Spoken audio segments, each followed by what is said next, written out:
Hi friends, Jay here. It's my privilege this week to welcome you to the Trinity Talk podcast, wherever and however you're listening. Thanks for catching up. And you're about to listen to the talk from this year's Evening Carols at Trinity by David Walker. We were so grateful to have David with us from the London Institute for Contemporary Christianity. David spoke to us about how it's possible in Jesus to have peace in the midst of chaos. It's a wonderful talk, and I really hope you enjoy it. And I really hope you're going to join us for the rest of our Christmas celebrations and worship Jesus with us. We love you and we're praying for you, and we hope you really enjoy this. We are here tonight celebrating a birth, and it is a birth that changed the course of history. It's the birth of Jesus of Nazareth, and that is who we've been reading about, who've been hearing about, who we've been singing about.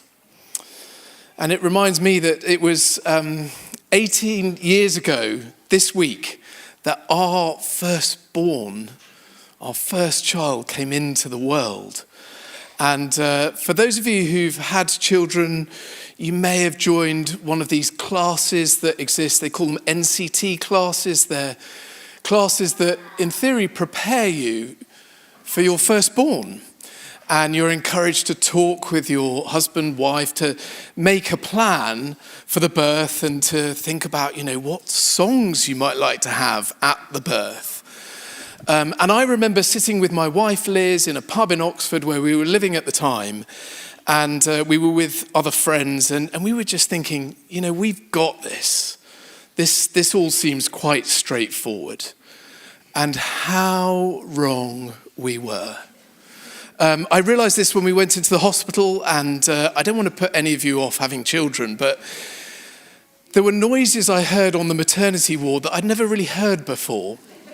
And my wife then started to join in with those noises. And she put in a valiant effort for about 15 hours trying to give birth to our firstborn. But it just wasn't happening. He didn't want to come out. And so the midwife asked for a senior doctor to come and attend to us. And this senior doctor sort of entered the room, and he was flanked by 3 student doctors. We definitely didn't put that in our birthing plan, that we wanted 3 spectators at the birth of our first child. But anyway, after about 5 minutes, the senior doctor came back into the room with one of these. Or at least it looked a lot like one of these. And he said, "Mr. Walker, don't worry. It's called Ventouse." And I'm just thinking, dude, that is a sink plunger. But amazingly, a few minutes later, our firstborn child entered the world on the end of one of these. And I'm just going to leave that there for you to look at for the next 10 minutes. I then went to call my mother-in-law and, as any good son-in-law would, and break the good news that her grandson had been born. And I walked back into the room and I was just struck by this scene in front of me of what had happened in the last 12 to 15 hours. And there were people everywhere and there were machines all over the place beeping. And I'm not going to give you all the details, but it was a scene of total chaos. And in the middle of this scene was my wife, lying in the bed, holding our firstborn child with love in her eyes, full of peace. And it was a scene of peace in total chaos. And that's what I want to talk to you about really briefly tonight. How you can find peace in the chaos of life.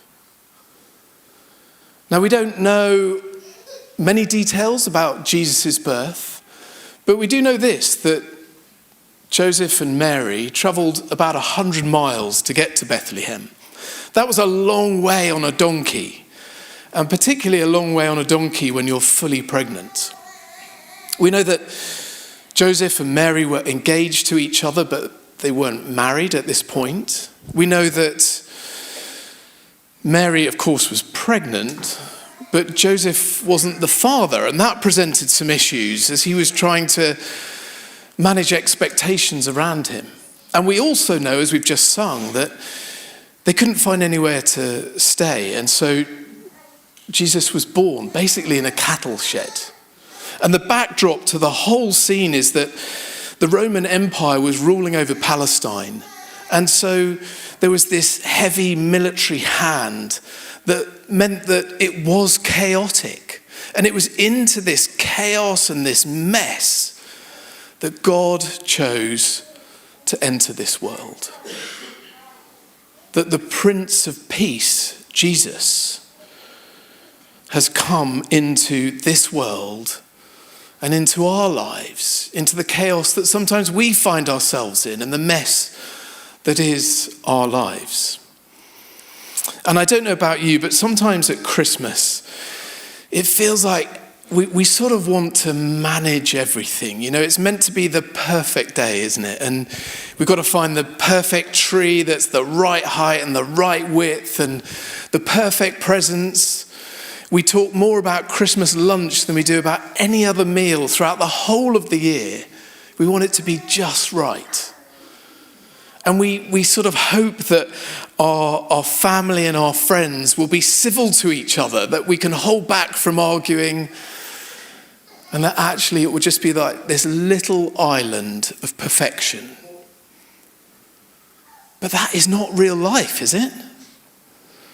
In my experience, life is a little bit more messy and chaotic. And this world has been chaotic ever since humanity turned from God. And the Bible calls turning from God sin. And as you know, we as human beings want to do things our own way. We want to be independent. But that sin has created a divide between God and us. And it is that divide that is the issue. And that is why without God, we cannot find true peace. And so what we do is we try and manage everything around us. We try and control things so that we can somehow get some order in the chaos. But it doesn't really work. I wonder when you hear the word peace, what you think of. Whether you think of, I don't know, a beach in the Maldives, or whether you think of being in the mountains, at the top of a mountain, just with blue sky and beautiful snow-capped mountain. Maybe you think of a break from work. Maybe you think about ending your studies. Maybe you think about a respite from that health problem you're battling with, or a financial challenge, or a relational issue in your life. We tend to think of peace as the removal of all of our problems. Jesus said these words, "In this world, you will have trouble, but take heart. I," he said, "have overcome the world." In other words, Jesus is saying that trouble is an inevitable part of our lives. It's what it means to be human. But he also, before those words, said, in him we can find peace. And in another translation, we read this.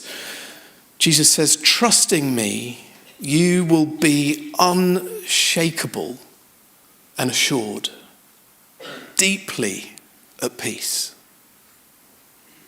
And the word the Bible uses for peace means wholeness. It's got that sense of us flourishing and feeling safe. And that is what we want, isn't it? We want to feel safe. We want to flourish in our lives. We want to be known. We want to be loved. And so this peace that is offered is the answer to the ache of the human heart. In another verse in Scripture, we read this, and it says, "The peace of God guards our hearts and minds. And I find this really helpful because what it's not saying is that when we put our trust in Jesus, that all of our problems are going to disappear. It's not saying that. But what it is saying is that God's peace will shield us and protect us and guard us so that we don't feel overwhelmed by some of life's challenges and difficulties. And Jesus knew this peace. He lived it. He breathed it. He is the Prince of Peace. And yet on the cross, Jesus took the sin and the darkness and the chaos of the whole world on himself. He took your place and my place. He took all the sin of the world on himself. And in that moment on the cross was the most beautiful exchange. And in that moment on the cross, the Prince of Peace gave up his peace. He cried out, my God, why have you forsaken me? So that you and I can know God's peace. We can know that wholeness, that same relationship that Jesus had with his Father. And this is what we celebrate at Christmas. This is the good news that brought joy to all people, as we've just been hearing in our reading. That God has come into this world in Jesus to rescue us, to reconcile us with God the Father, and to give us peace in the chaos of life, peace in the storms of life. You know, we all face storms, don't we, in our lives in different forms. You might be going through something right now. I always think of the storms as sort of two kinds of storms. There's a storm out there. It could be financial, relational, health, work, you name it. But there's another kind of storm. And in his most recent book, Charlie Mackesy, you might have read his first book, and his new one, he's put in a little cartoon. And in this cartoon, and you'll see it in a minute, is the boy who's the center, the main character. And he's there with his friends, the mole, the fox, and the horse. And he asks this question: what do I do if the storm is on the inside? Because some storms are out there and they come at us, but some storms in life are in here.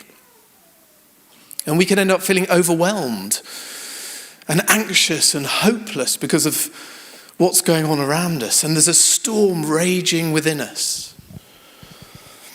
And I want to finish just by giving you two brief stories that we read in the New Testament that help us see how Jesus brings peace in chaos, how he brings peace to the storms we face in our lives. And the first story is of the disciples, the followers of Jesus, and they were in a boat on Lake Galilee. And I've been there, and storms can just whip up really quickly. And they're in the middle of a storm, and Jesus is in the boat with them, but he's asleep. And they're terrified. And they wake Jesus up and say, Lord, help us, we're afraid. And Jesus speaks peace over the wind and the waves, and they subside. And the storm is calmed. And it's a good thing for you and me to pray in our lives that God would calm the storm that is going on out there. And we'll have an opportunity to do that in a minute for you in your life. But there's another story where Peter, one of Jesus' disciples, is also in a storm on Lake Galilee, and he's walking out to Jesus on the water, and Jesus is also walking on the water, which is a miracle in itself. And Peter looks down. He makes the mistake of looking down, and he begins to see the wind whipping up these waves around his ankles and his legs, and he's afraid. And he begins to sink in the water. And he cries out to Jesus, "Help!" And Jesus reaches out a hand and he rescues Peter. But what I find fascinating in that story is that the storm, the wind and the waves continue. But it's the storm within that is calmed in Peter. God's peace was guarding his heart from fear. And so I want to say to you tonight, peace from God, peace as we read in the Bible, is not the absence of trouble, but it is the very presence of Jesus in our troubles. And at Christmas we celebrate God's rescue mission. And we celebrate the fact that Jesus has come to this world to save us. But just like any good rescue mission, in order to be saved, when a hand is held out to you, you've got to grab it. And if nothing else, hear this. Jesus is holding out his hand to you tonight. He always has been in your life, and he always will for the rest of your days. And the question is how you and I will respond. And I'm here tonight to urge you to grab his hand, to turn to him, to reach out to him, to receive his peace, that life-transforming peace that will help you stand firm and be guarded whatever life throws at you.